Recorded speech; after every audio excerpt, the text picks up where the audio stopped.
Assalamu alaikum, brothers and sisters.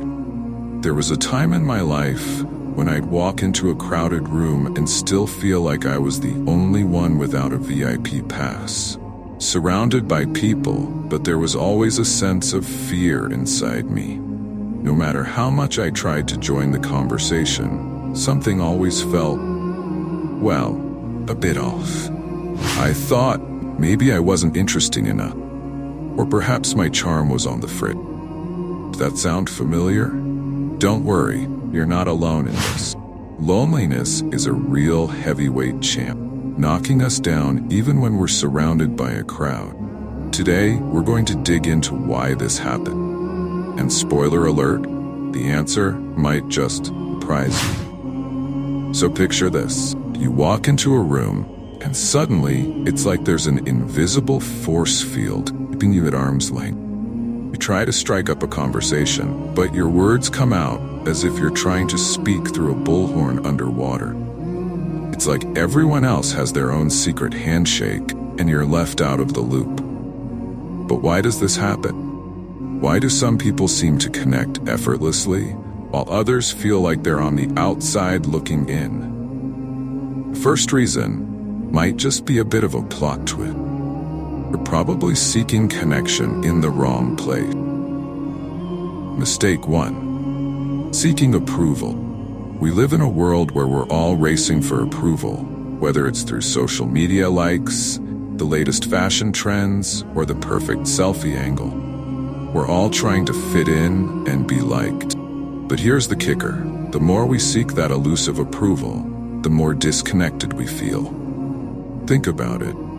The Quran says, and Allah is the best of fighters. Seeking approval from people is like trying to catch a butterfly with a fishing net. It's fleeting and often leaves us more tangled up than before. But when you seek approval from Allah, you're anchoring yourself to something timeless and unshakable. After all, you can't impress everyone. People's tastes are like their Wi-Fi passwords, constantly changing.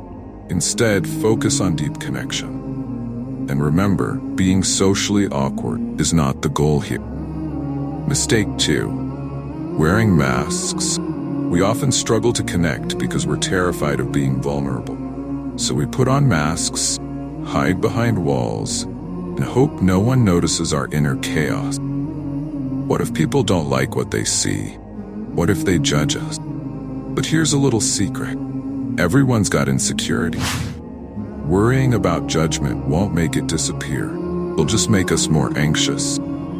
Prophet Muhammad, peace be upon him, showed us that vulnerability is actually a superpower. He was never shy about showing his emotions, love, or humility. The Quran says, and be gracious to the believers who follow you. Can you see the wisdom in these words? It's like having a treasure map and finding out you already own the treasure chest. Real connection happens when you let your guard down, when you're honest, and when you're humble. That's when people really get to see the real you, and you get to see them too. Mistake 3. Holding on to the past. Another reason we struggle with vulnerability is that we're still holding on to past hurts. Maybe someone betrayed your trust or used your secrets as ammunition. Those experiences leave scars, and suddenly we're living behind a fortified door, thinking we're safe, but really we're just locked in. Islam teaches us about trust and forgiveness. Prophet Muhammad, peace be upon him, said, "A believer is not stung from the same hole twice." This means we should learn from our experiences, but not let them turn us into emotional hermits. Trust is built, patience and wisdom. If we let past wounds control us, we're just blocking out new, meaningful connections. Let me share a few practical steps that helped me, and they might just help you too.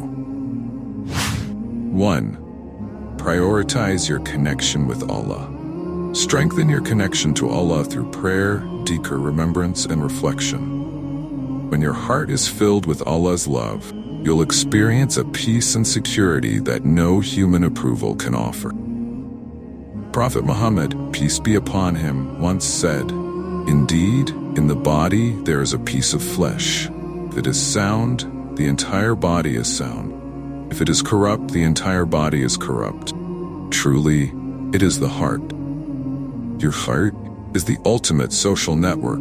If it's disconnected from Allah, connecting with people will be a lot tougher. 2. Shift your focus to giving. When you're too focused on yourself, you might start feeling anxious. Check how many I statements you use in conversation. Real connection isn't about what you can get from people.